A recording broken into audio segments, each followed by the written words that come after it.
Hi, welcome back to the channel. Today I'm going to show you how I work with collaborators when I need them to add something to a cue I'm writing. This is actually a project I'm working on right now. It's for a TV show. There's a brief and I've composed the background score. You can see it's split up into several sections. We've got an A section there, a B section and a C section building. There's also a final sting ending, which is required. And I'm going to be sending it to get some guitars and banjo put on top of it.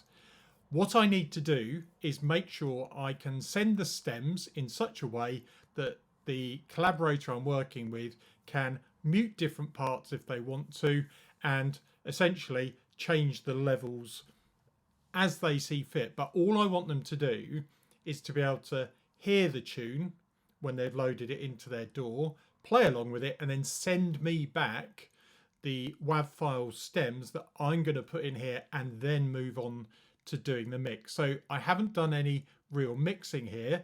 If we look at the mixer, actually, there's a couple of reverbs on some of the things, and I've just done a rough mix in terms of the volume. So we've got some stuff going on here. Now there's a strummed acoustic guitar in here, which I'm pretty sure the guitarist is gonna want to get rid of. So all I'm going to do is let's color code some groups of tracks. So we've got guitar there, that's definitely going to be a stem. We've got cello and basses, staccatos and sustains. So that's going to become a string section. We've got a brass section here. Let's make that a bit more obvious.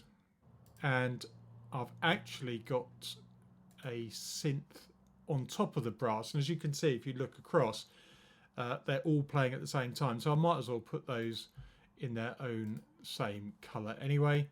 I've got high percussion. So that's something they might want to take out. I don't know. But let's leave that as an option. We've got low percussion. So we'll give them their own stem. And cymbals and effects. Let's just pop those on. So we're not doing a final mix or anything here. What we're trying to do is separate things out so that our collaborator can work with them effectively. So let's just color those correctly and make sure they're all named nicely as well. So there we go, we've got the different groups.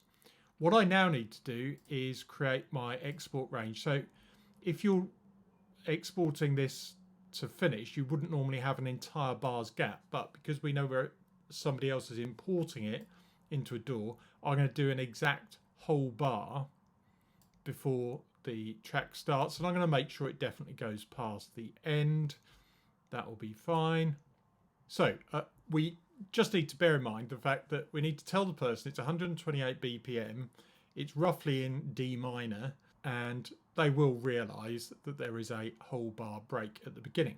So what I just need to do is export these as their own separate stems. So easy enough to do. I'm going to mute everything except what I want.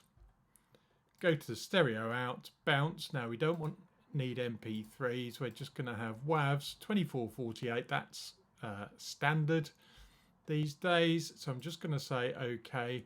We're going to come over here. I'm just going to name the stem at the end.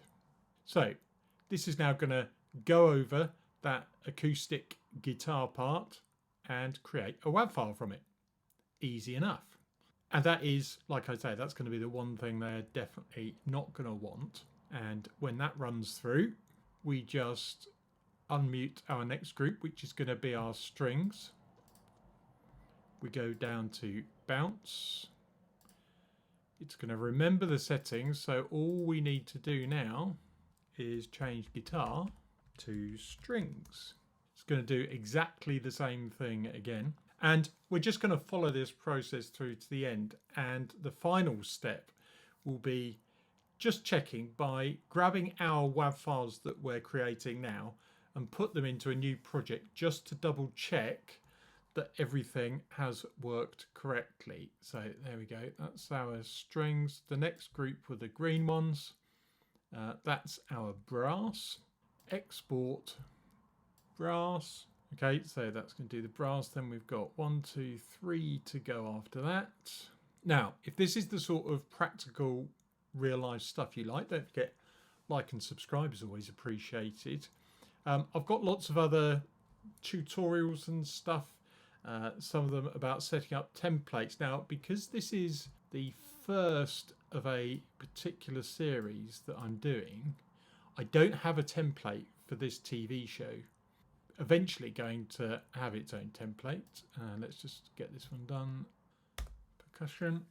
So yes, we don't have any routing set up for a template for audio channels and things like that, but that's something else I can show you once I've actually got the extra parts back, which will be good fun for you to see and good fun for me to hear as well. We've got low percussion now, bouncy bouncy, and nearly there. We've just got symbols and effects, so I'll probably just call that FX. The person I'm working with will know what that means, especially when they still hear the cymbals going. Unmute the effects, down to the bounce again. Low perk we're swapping for. FX, that will be fine. And our final step now will just be to make sure that everything we've just created works when importing it into a DAW. We can unmute everything, just make sure that's saved, and create a new project. So we want to go to the folder we've just exported those to. So here we go. Here are all the ones I've done today. I'm just going to drag them into the first bar. I'm going to create new tracks for everything.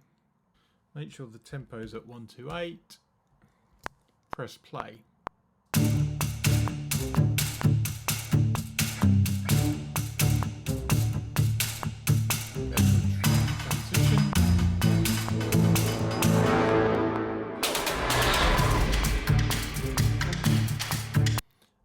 Let's just check the ending.